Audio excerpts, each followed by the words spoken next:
그래서 이제 공공보건의료 제가 근무하고 있는 기관이 국립재활원이라는 기관이잖아요. 그러니까 국립병원인데 이제 공공보건의료기관 중 하나인 거죠. 그래서 공공보건의료기관에 대해서 조금 개념을 가지시는 게 중요할 것 같아가지고 간략하게 설명 좀 드리겠습니다.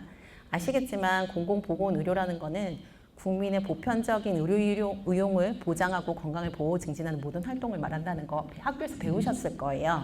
그것을 실행하는 기관이 공공보건의료기관인데 크게 두 가지로 납니다. 공공보건기관과 공공의료기관이 있습니다. 여기서 조금 헷갈리시더라고요. 그래서 공공보건기관은 보건소를 생각을 하시면 되고 거기서는 진료보다는 공공사업 위주로 많이 시행을 하고 있습니다. 저희 한의사 선생님들도 많이 들어가 계시죠. 요즘엔 진료보다는 좀 더 사업 위주의 활동을 하고 있다 생각하시면 되고, 제가 있는 곳은 공공의료기관. 그래서 공공의료기관은 크게 4가지로 나뉩니다. 이게 좀 중요한데, 일반 진료 중심이냐, 특수 질환 중심이냐, 특수 대상 중심이냐, 노인 병원 중심이냐, 이렇게 4가지로 나뉘는데, 국립중앙의료원이라든지 지방의료원 같은 경우는 일반 진료 중심으로 지금 진행이 되고 있고요. 저희는 이제 재활원 같은 경우에는 장애인 진료, 그래서 특수 질환 중심 병원이라고 보시면 됩니다. 요즘에 이제 소방병원이 또 생기잖아요. 그래서 소방관들을 위한 병원은 특수 대상 중심 병원. 그래서 이게 굉장히 특성이 많이 달라지거든요. 공공병원을 선택할 때. 그래서 이걸 좀 알고 계시면 좋을 것 같고요. 이런 공공보건의료기관에서는 아무래도 취약계층, 중앙의료원 제가 전공의 할 때도 불상자들이 굉장히 많이 들어와서 이름 없는 사람들, 그런 사람들이 많이 들어왔었고, 또 저희는 좀 장애인을 보잖아요. 장애인 환자분들. 그러니까 수익성이 낮아서 공급이 부족한 보건의료. 그리고 이제 그 코로나 때 경험을 하셨다시피 신속한 대응이 필요한 공공보건의료. 그리고 질병 예방이라든지 건강 증진 같은 것들은 보건소에서 담당을 하고 있고요. 이제 지역 의료원 같은 것들이 이제 지역적 균형을 확보하기 위해서 지금 하고 있는 의료기관들의 역할이고요. 아쉽게도 저희 이제 한의 쪽은 공공보건의료, 아까 그 윤영희 의원님이 뭐 조례에 넣었다 이런 말씀 하셨잖아요. 그래서 법적 근거가 있어야지 저희가 활동을 할 수가 있는 거거든요. 근데 아쉽게도 공공보건의료 기본계획에는 저희 한의 파트가 없습니다. 저희는 이제 제4차 한의학 육성 발전 종합 계획 이 안에 보면 이제 공공의료 파트를 좀 강화한다 이런 꼭지들이 있어요. 그래서 이 꼭지에 있는 이런 것들을 이제 바탕으로 해서 제가 이제 활동을 하고 있는 거죠.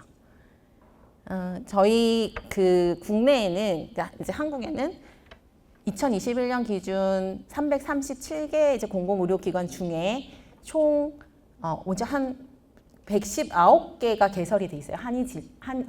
한의원 같은 것들 다 포함을 해서 꽤 많다고 생각을 할 수가 있는데, 대부분이 요양기관이고요. 상급 종합병원이라든지 종합병원, 병원급은 총 19개소밖에는 개설이 되어 있지 않습니다. 총 5.6%입니다.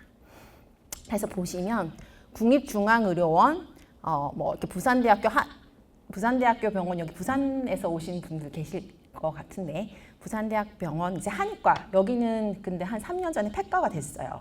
교수님이 5년 파견 가셨다가 돌아오시면서 이게 정관에 여기 그 내용이 없었거든요. 한의과를 유지해야 된다.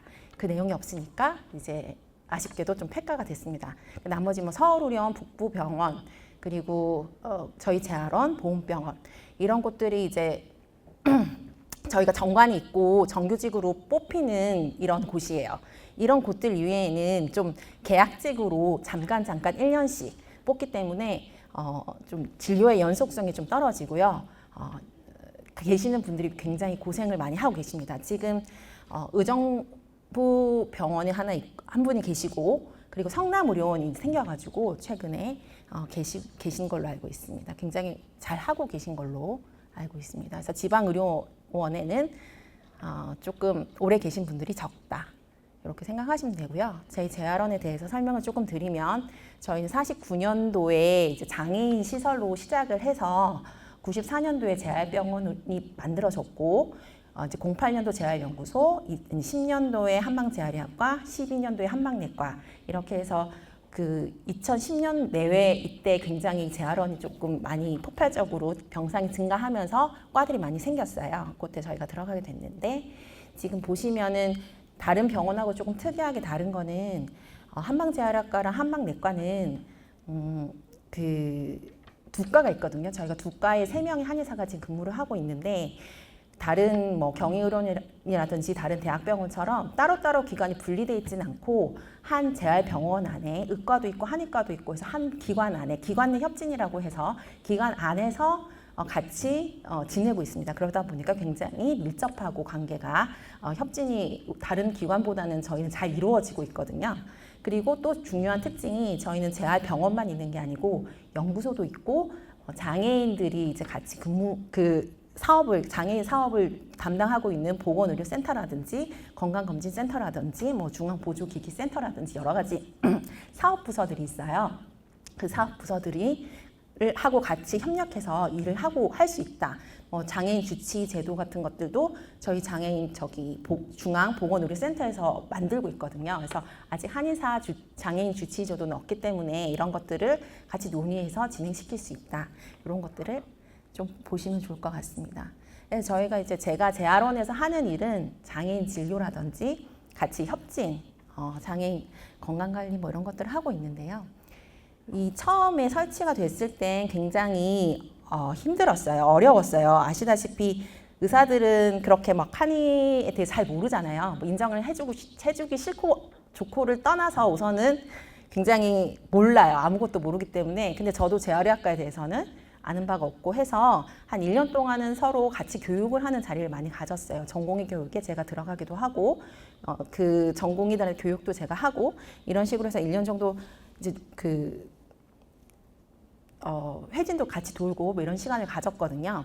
그걸 가지고 나니까 같이 심포지엄을 해보자라고 해서 1년에 한 번씩 지금도 하고 있는 협진 심포지엄을 시작을 하게 됐어요. 같이 모여서 협진 이슈에 대해서 막 논의를 하는 자리를 가지게 됐고 그리고 나서는 2개월에 한 번씩 그러면 자주 보는 질환에 대해서 서로 정리를 해보자라고 해서 2개월에 한 번씩 서로 자리를 가지고 컨퍼런스 자리를 지금도 계속 1년에 7번씩 이제 하고 있습니다. 그런 거를 연구소랑 같이 하다 보니 그럼 임상 연구를 한번 해보는 게 어떠냐 그렇게 해서 현재까지 계속 연구를 꾸준히 하고 있죠.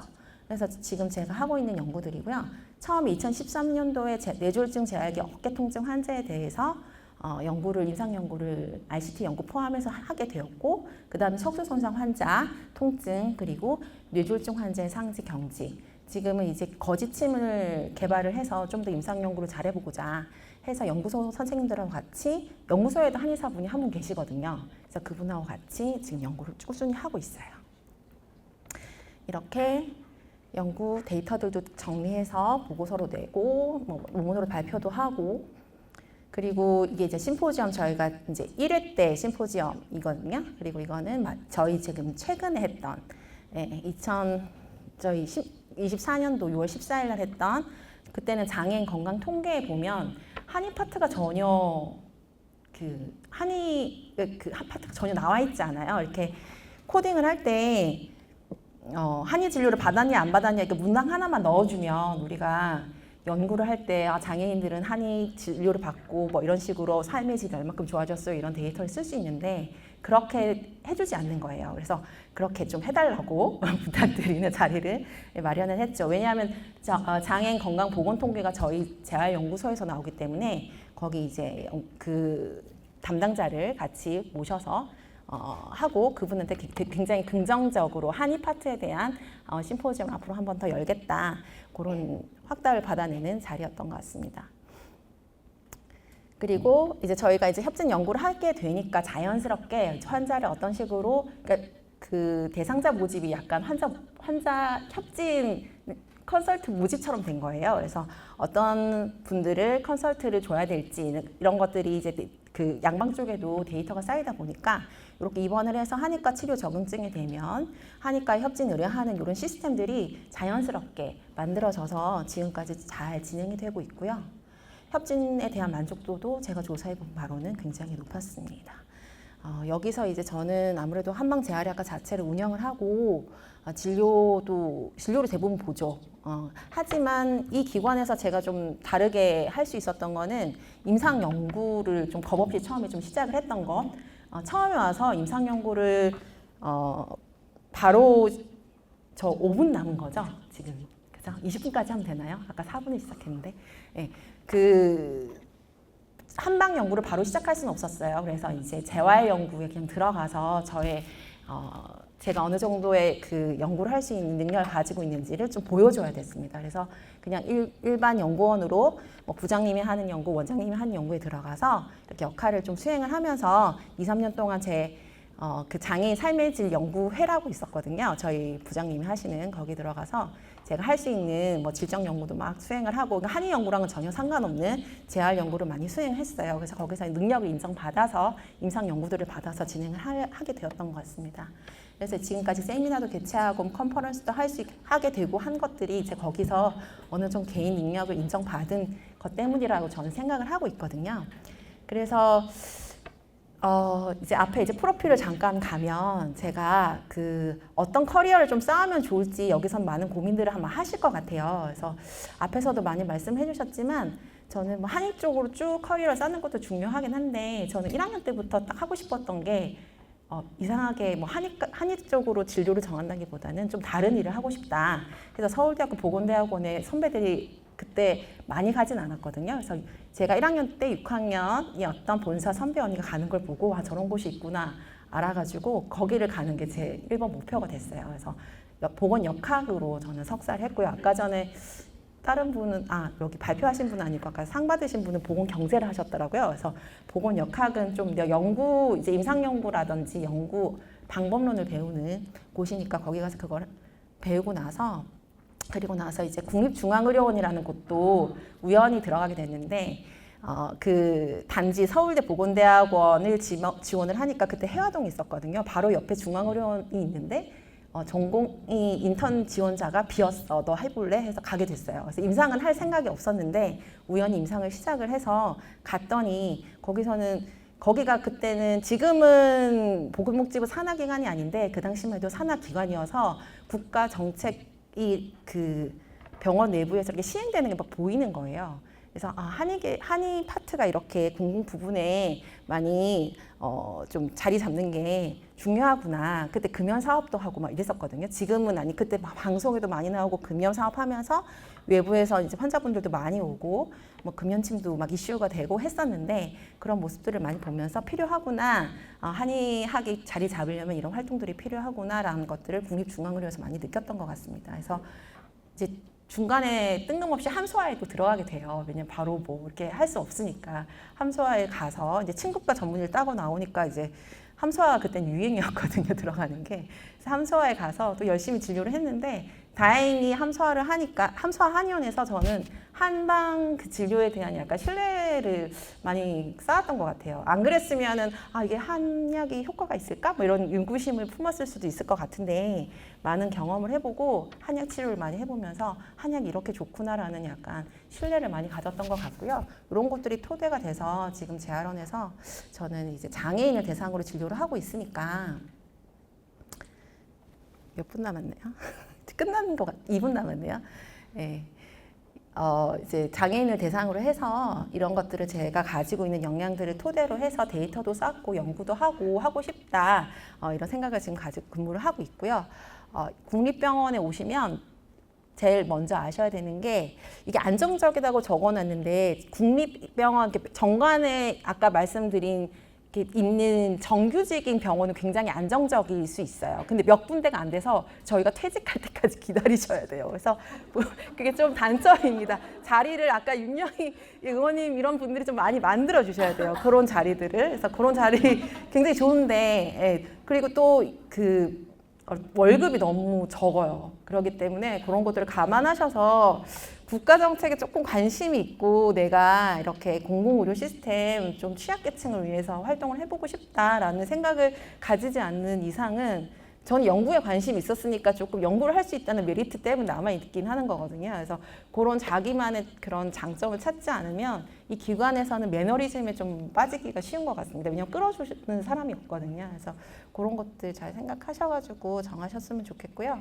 이제 오시게 되면은 조금 저는 제일 무엇보다도 뭐 공식적인 이런 거 다 필요 없고요. 좀 긍정적이신 분이 오셨으면 좋겠어요. 그래서 커뮤니케이션 이렇게 왜냐하면 저는 국립중앙의료원에 전 되게 내성적인 사람이었거든요. 근데 중앙의료원 갔더니 거기는 인턴 30명이었나 중에 한의사, 그러니까 이게 한의사인 그때 당시만 해도 의사 한의사 구분 없이 조금 묶어가지고 기숙사 생활도 같이 하고 뭐 활동하면 같이 하고 좀 그런 분위기였어요. 그래서 뭐 이비인후과 전공님 3년차가 와가지고 너 이거 왜 못하냐고 막 뭐라 그러고 약간 그런 분위기여서 그때 많이 좀 도움을 요청하고 받는 법을 알았던 것 같고 의사를 별로 안 무서워하게 됐던 것도 같고 이제 약간 그런 자신감이라든지 남들하고의 커뮤니케이션 하는 능력을 조금 가지고 있으신 분들이 공직에 나오시면 여기는 한의사뿐만이 아니고 아까 말씀하신 것처럼 다양한 직업을 가지신 분들이 뭐 정치계에도 마찬가지고 저기 병원에도